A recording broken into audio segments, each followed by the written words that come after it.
Shalom, saudara pemirsa yang dikasih oleh Tuhan, kembali berjumpa dengan program yang indah, Cahaya Kasih, cahaya yang memberikan sukacita dalam hidup kita. Mari saudaraku, kalau ada Alkitab di tangan saudara, kita belajar firman Tuhan. Dan saya percaya, saudara yang sakit akan disembuhkan, saudara yang lemah akan dikuatkan, dan siapa yang terikat, apapun saudara akan dilepaskan oleh karena nama Yesus, nama yang indah, nama yang tidak pernah saudara berubah dulu, sekarang, dan selama-lamanya.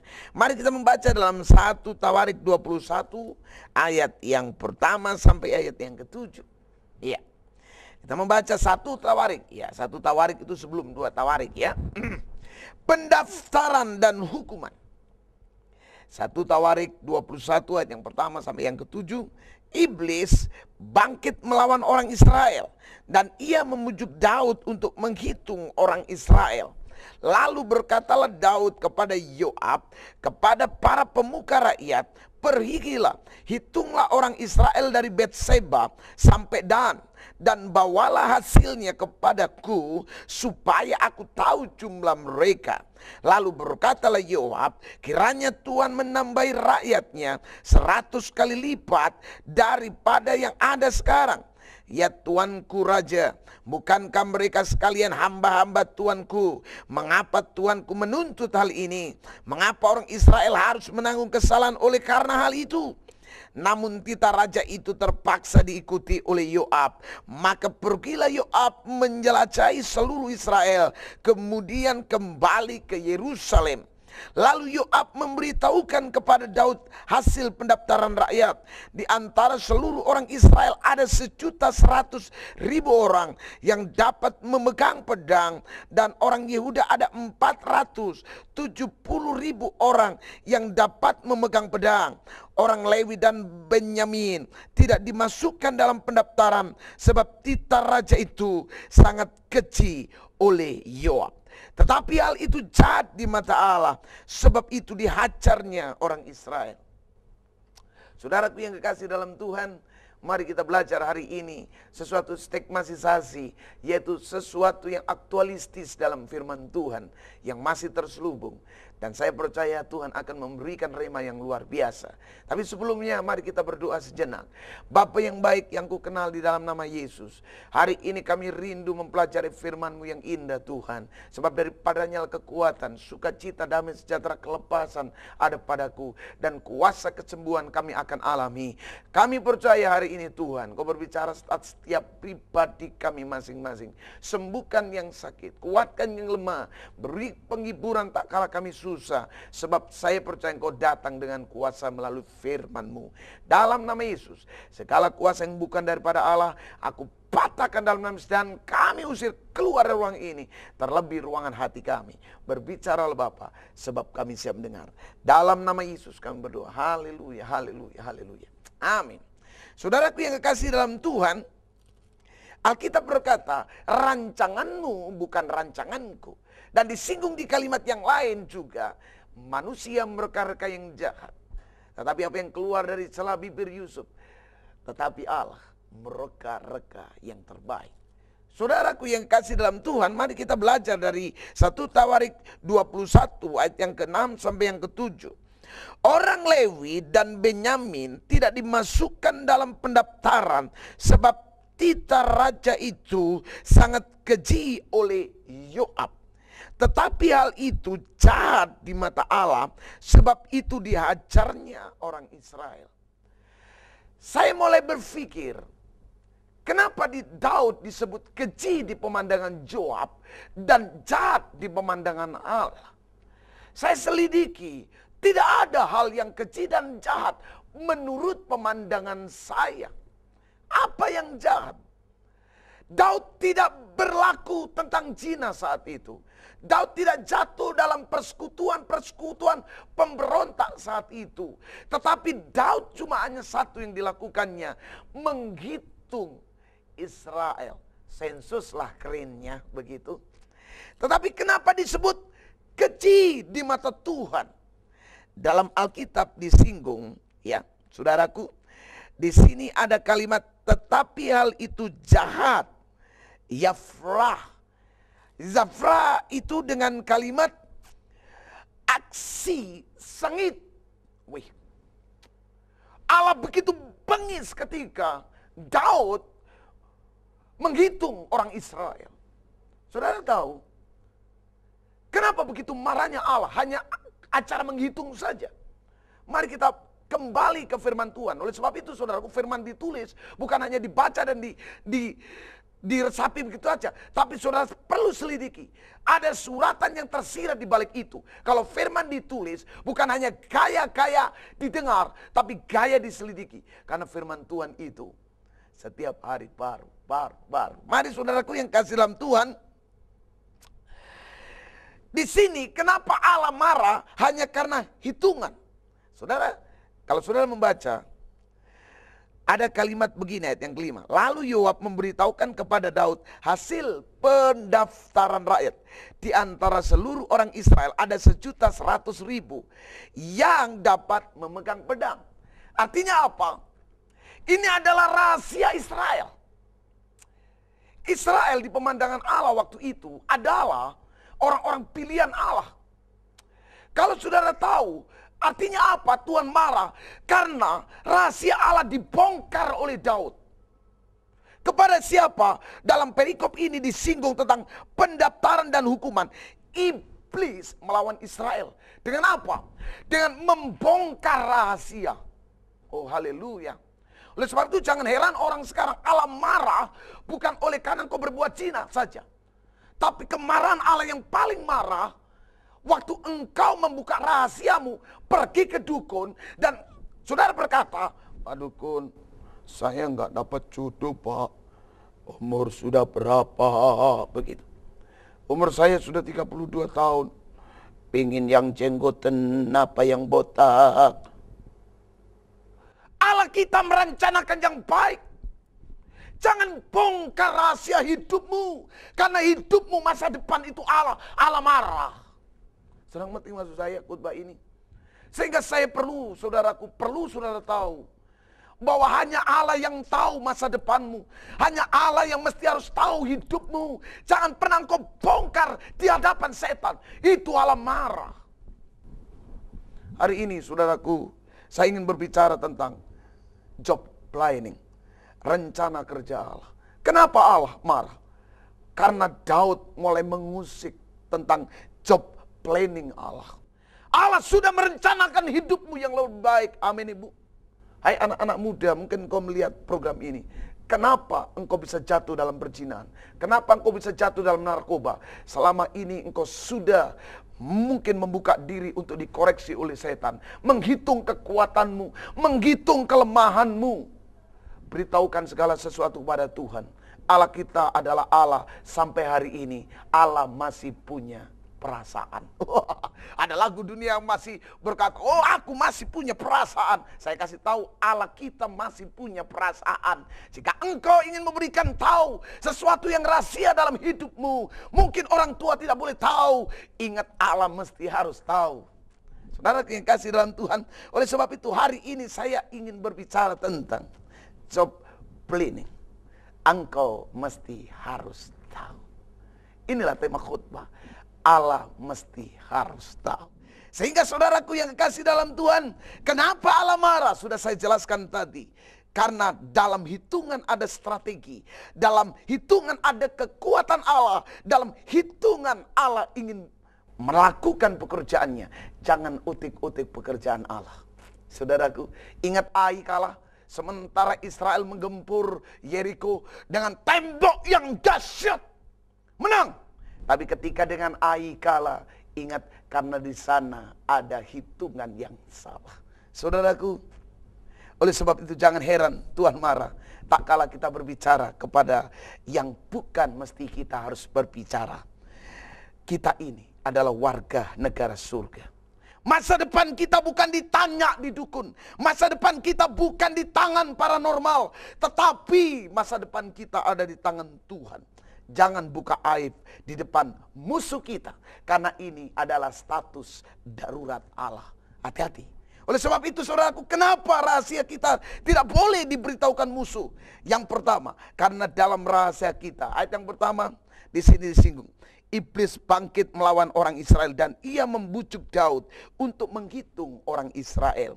Saftan, Afmat, Al-Yet Rawali, Sot David Matnat Yet Ra'ali.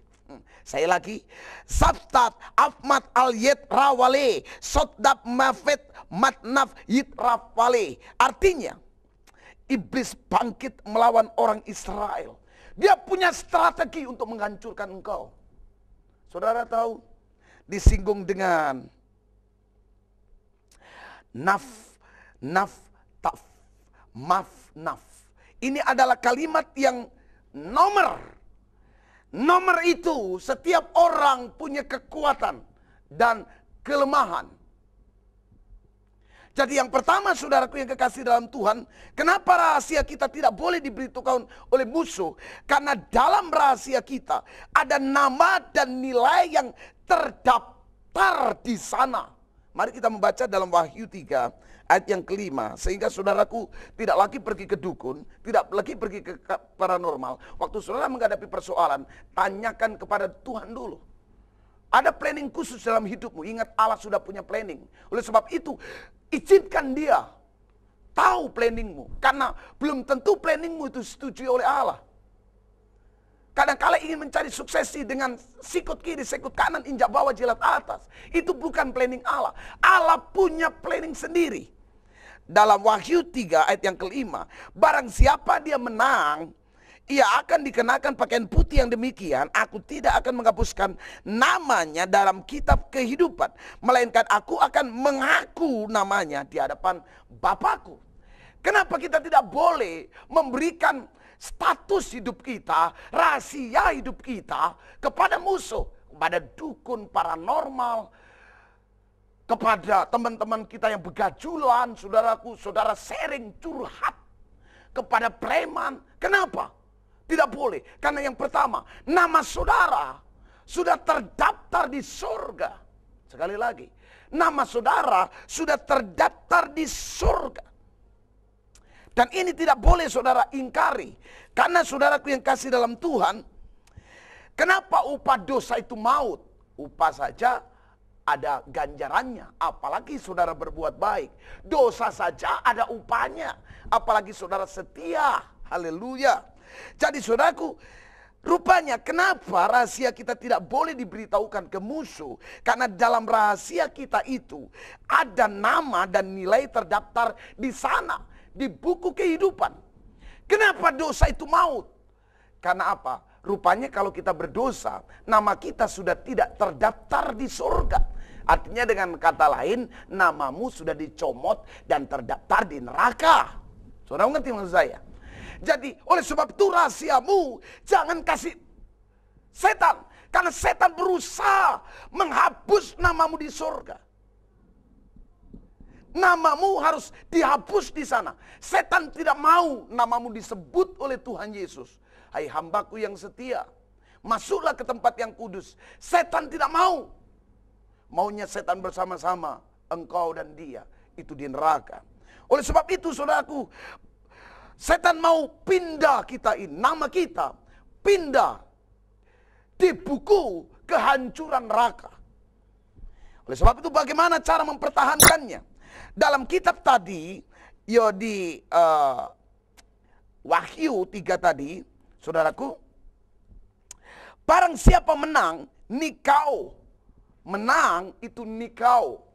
Dalam bahasa Inggrisnya disebut he who overcome. Jadi ada overdosis, ada overcome, ya.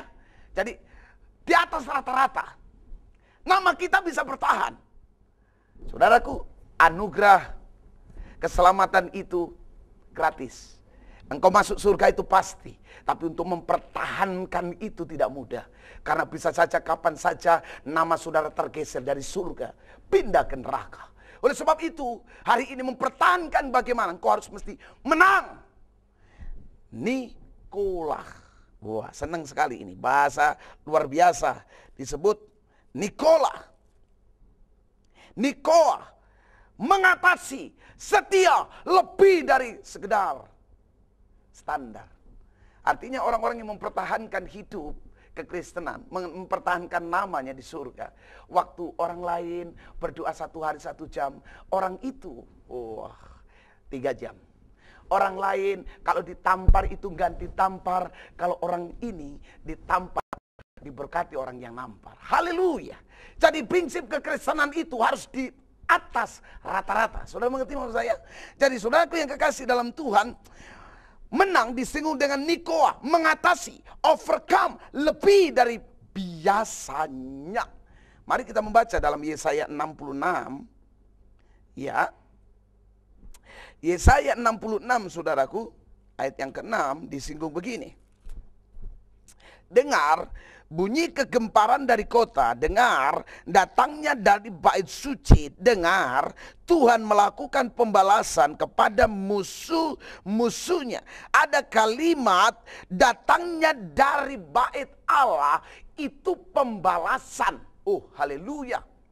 Jadi orang yang setia ke gereja, orang yang setia ke bait Allah, itu ada pembalasannya. Jadi kerja saudara tidak nol. Ini bukan sistem proyek thank you, bukan. Thank you katanya. No, ini proyek yang ada jatah pembalasan. Kalau engkau setia sampai akhir, jatah itu pembalasan dari Allah pasti. Alkitab berkata, jerih payamu tidak pernah sia-sia. Artinya apa? Lelah kita, ngantuk kita, lapar kita, dikala kita puasa, ada pembalasannya. Saudaraku, orang yang mempertahankan kesetiaan, itu nilainya tinggi di hadapan Tuhan. Oleh sebab itu hari ini renungkan baik-baik.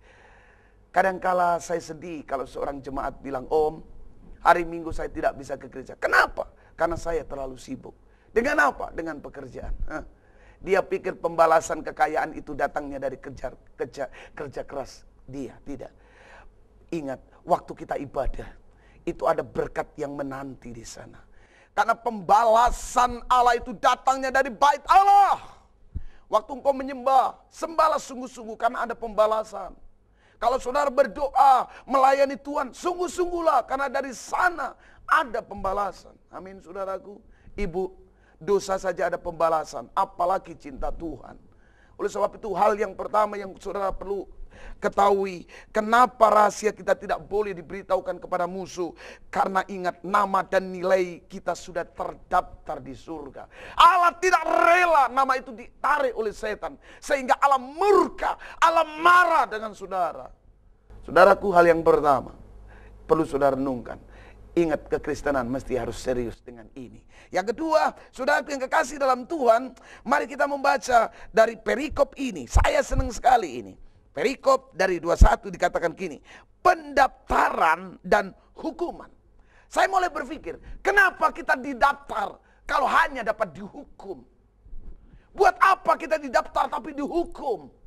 Buat apa kita pergi ke gereja tetapi tidak ada makna dan arti?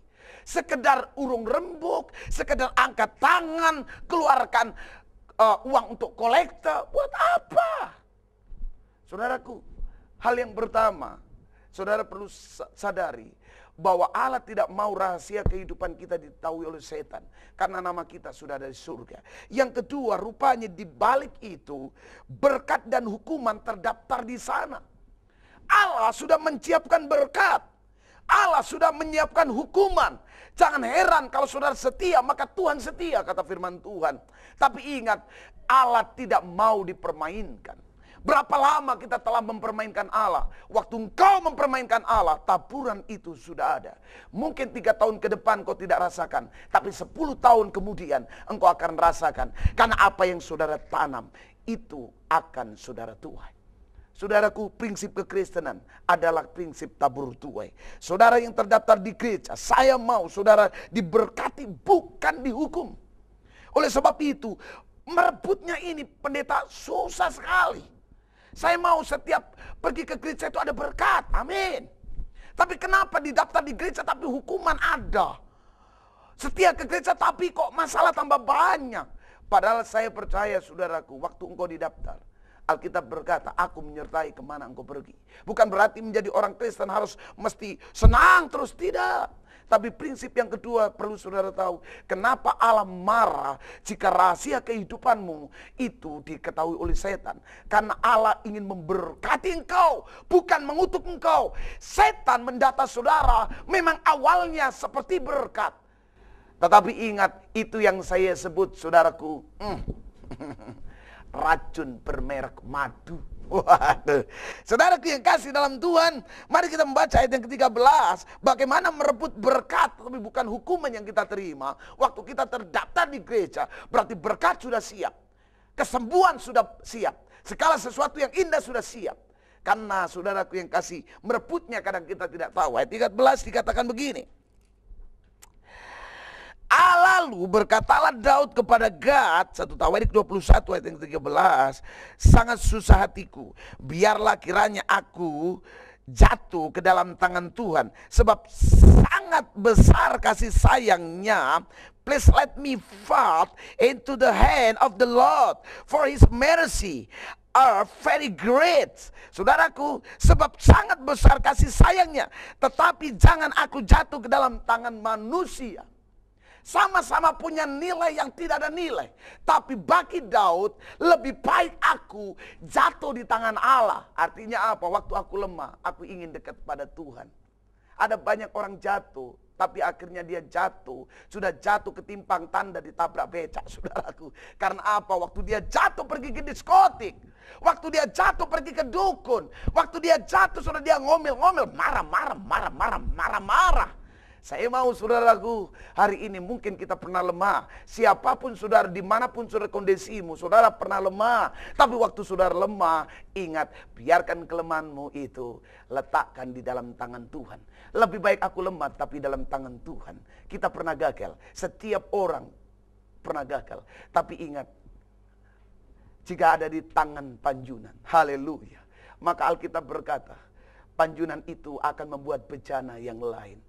Bejana yang lain. Ada banyak orang-orang dari latar belakang narkoba dipakai oleh Tuhan luar biasa.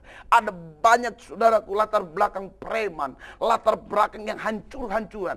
Ketika menyerahkan diri ke tangan Tuhan, maka Tuhan membuat mulia dalam hidupnya. Mungkin jangan-jangan itu saudara. Saudaraku, oleh sebab itu kalau saudara ada rahasia dalam hidupmu, beritahukan kepada dia. Sebab Allah kita, Allah yang mengerti.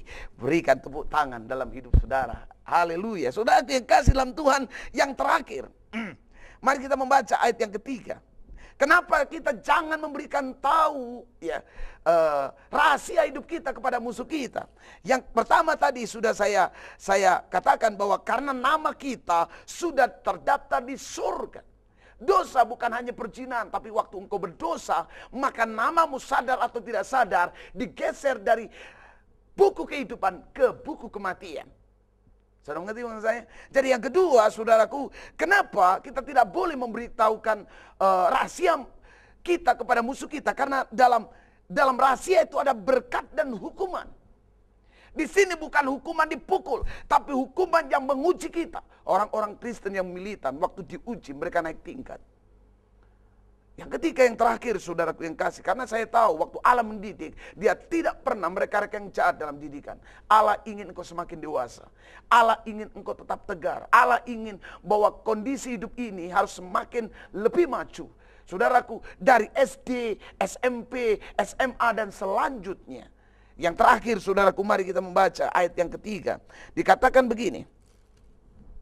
Lalu berkatalah Yoab, kiranya Tuhan menambahi rakyatnya 100 kali lipat daripada apa yang sekarang ini. Haleluya. Saudaraku yang kasih dalam Tuhan. Lalu berkatalah Yoab, kiranya Tuhan menambahi rakyatnya 100 kali lipat daripada yang ada ini. Saudaraku, karena ayat yang terakhir disebutkan, bagian akhir 1 Tawarik 21, ayat yang ketiga. Mengapa orang Israel harus menanggung kesalahan oleh hal itu? Ada kalimat hal itu. Ingat, sebenarnya salib sudah komplit menanggung persoalan kita. Ada amin saudaraku. Salib adalah bukti nyata kasih Allah kepada kita. Kenapa kita seolah-olah disalib 2 kali? Kenapa mesti tanggungan itu kita yang terima?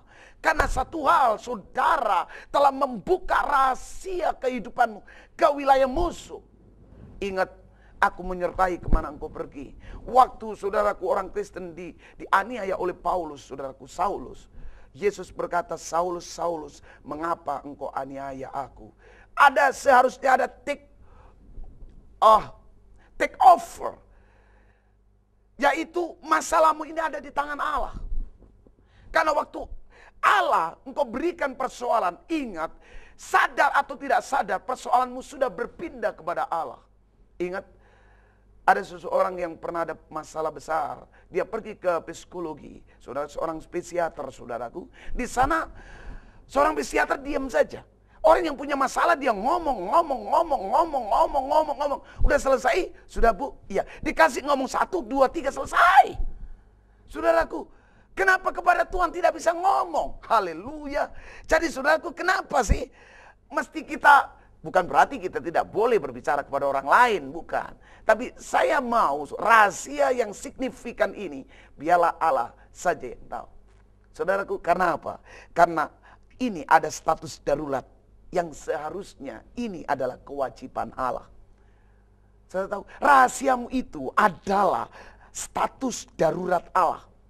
Yang perlu diperhatikan bukan kita saja, tapi Allah. Ada saatnya kita lemah. Oleh sebab itu carilah, maka kamu akan mendapatkannya. Kalau kita cari dan kita tidak mendapat, berarti itu status darurat kita. Waktu kita ketuk dan pintu tidak dibuka, kita lemah. Itulah saat status darurat kita. Allah mesti harus tahu. Karena itu adalah perhatian Allah. Hak prerogatif Allah. Mari saudaraku kita melihat peristiwa ini. Musa pernah lemah. Padahal saudara tahu, Musa adalah luar biasa. Tapi Musa waktu dia lemah, dia berikan sesuatu kepada Tuhan. Mari kita membaca dalam Keluaran 5 ayat yang ke-27. Keluaran 6 ayat yang ke-27 maksud saya. Iya. Di sana dikatakan begini, pada waktu Tuhan berfirman kepada Musa di tanah Mesir, pada waktu Tuhan berfirman, Allah perhitungkan. Lain kalau kita ngomong dulu baru mikir. Tapi Allah tidak. Dia sebelum berfirman, dia perhitungkan itu. Saudaraku, oleh sebab itu waktu Tuhan mengajar engkau, Allah perhitungkan kekuatanmu. Sehingga Alkitab berkata, pencobaan-pencobaan yang kamu lalui tidak pernah melebihi kekuatanmu. Ingat, hari ini mungkin kau sadar bahwa jangan beritahukan kepada persoalan kepada musuh. Karena Allah adalah Allah yang melihat status darurat dalam hidupmu. Waktu engkau lemah, itu adalah bagian Allah, bukan bagian kita. Musa pernah lemah, tapi waktu diserahkan kepada Tuhan, Tuhan bela dengan saudaranya, Harun dipanggilnya. Oh, dengan tongkat yang ada di tangannya. Allah sudah siapkan segala sesuatu. Waktu engkau membuka diri untuk dikoreksi oleh Tuhan. Ibu, kenapa rumah tanggamu semakin hancur? Kenapa persoalan semakin besar? Waktu engkau punya masalah, dengar baik. Engkau memberitakan pada dukun. Engkau memberikan temanmu yang tidak dewasa dalam rohani. Hari ini tundukkan kepalamu. Saya akan berdoa buat saudara. Bapak yang baik, saya berdoa kepada jemaat-jemaat, kepada hamba-hambamu, kepada pelayan-pelayanmu, kepada pemirsa yang hari ini mengalami depresi, mengalami kegagalan. Tuhan, Engkau tahu Tuhan, jangan-jangan dia telah membongkar rahasia hidupnya kepada dukun, setan dan segalanya. Hari ini Tuhan, ampuni mereka. Biarlah mulai detik ini persoalan mereka diserahkan kepada Tuhan. Sebab kami tahu hanya Allah saja memberikan solusi. Dalam nama Yesus kami berdoa, haleluya. Dan sekarang saudaraku, program ini saya akhiri dengan maju terus dalam Tuhan. Tuhan Yesus memberkati saudara. Salam dari El Shalom. Tuhan Yesus memberkati. Haleluya.